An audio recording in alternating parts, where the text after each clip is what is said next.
If you ask me what's my go-to class when I'm not doing PvP and I need to farm gear from arenas or dungeon achievements for colors or skins for that matter, my answer would be MagBlade.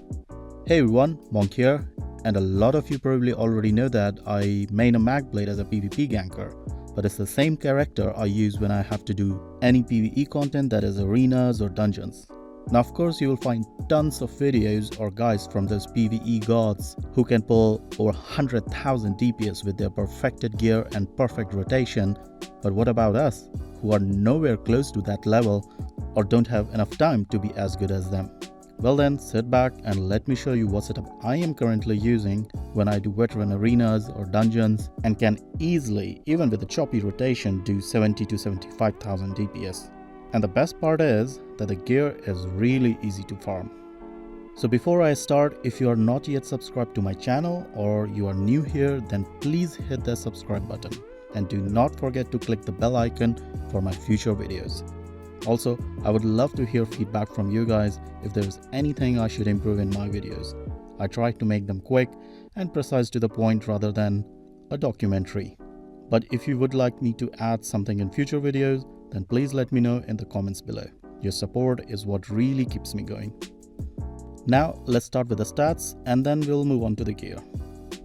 For the race, as always, my MagBlade is a Dunmer with the extra stamina and fire resistance, as well as the option to switch between Mag and Stam. Dark Elf is my top choice for MagBlade.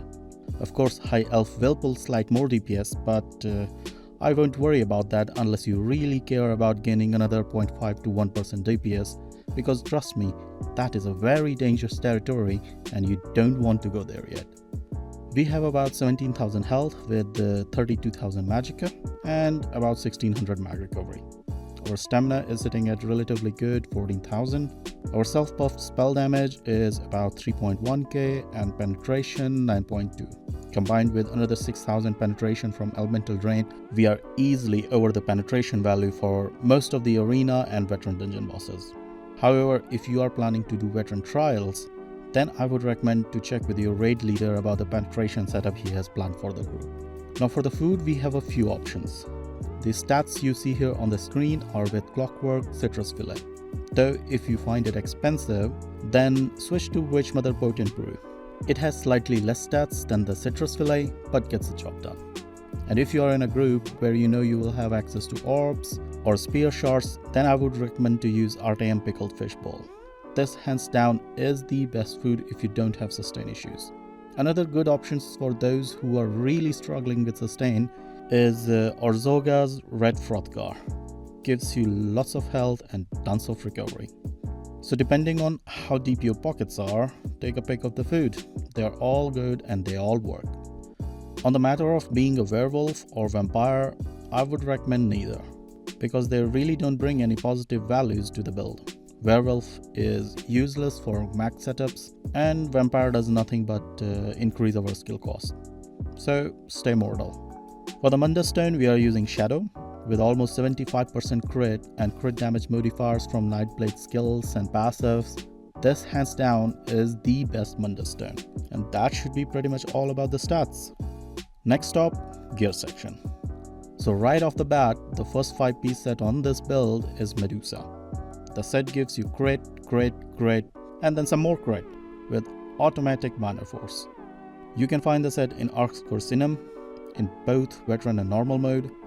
However, I would recommend to farm it in the veteran dungeon because this place is filled with chests, and on veteran you have a much better chance of getting Medusa Inferno, which is essential to the build.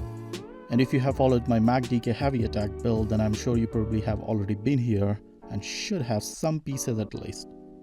And while you are at it, don't forget to pick up the ice staff as well. I'm working on an ice DPS build and that would definitely come handy later. Another alternative to this set is Mother Sorrow. You can find this set in Deshan or buy it from the guild vendors. Both sets are really strong. However, with Medusa, we get an option to choose an extra skill rather than using Trap or Channeled Acceleration to get minor force. The second 5-piece set is False God Devotion, which can be easily formed in Sunspire Trial, and you basically only need the body pieces of the set. With this 2-part crit bonus along with minor slayer, 8% cost reduction and mag return on kills makes it absolutely best in slot for any Magicka builds when it comes to solo or veteran dungeons. However, if you don't have the DLC or access to this trial, then I would recommend using Burning Spellweave.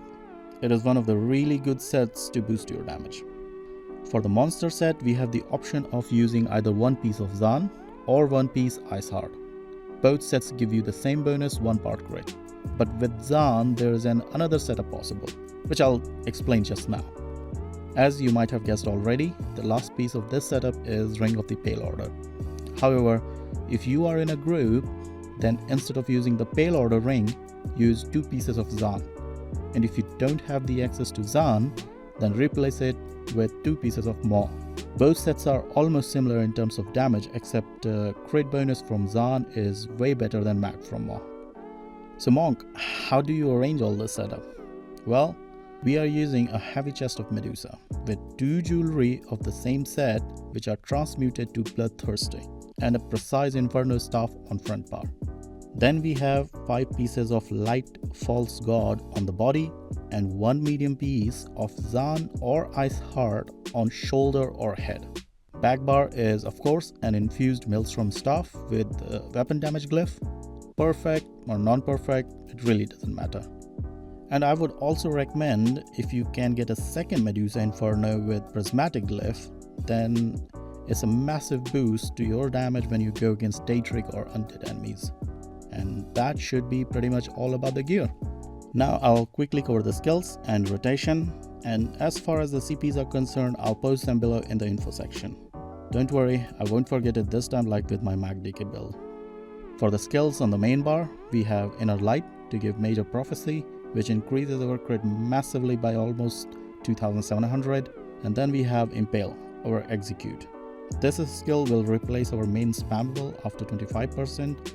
However, in solo arenas, be careful because our spammable is also our main heal, so you would have to find a balance between both.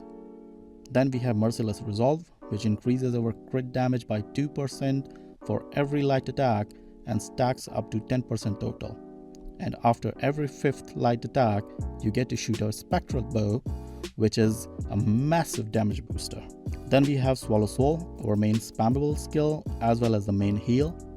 Over the years, this skill has been nerfed way too many times, but still it is one of the strongest spammable in the game. Last skill on this bar is Mystic Orbs. It does take time before you can unlock this skill as it requires Undaunted to be at level 9, so till then you can also use Soul Splitting Trap instead.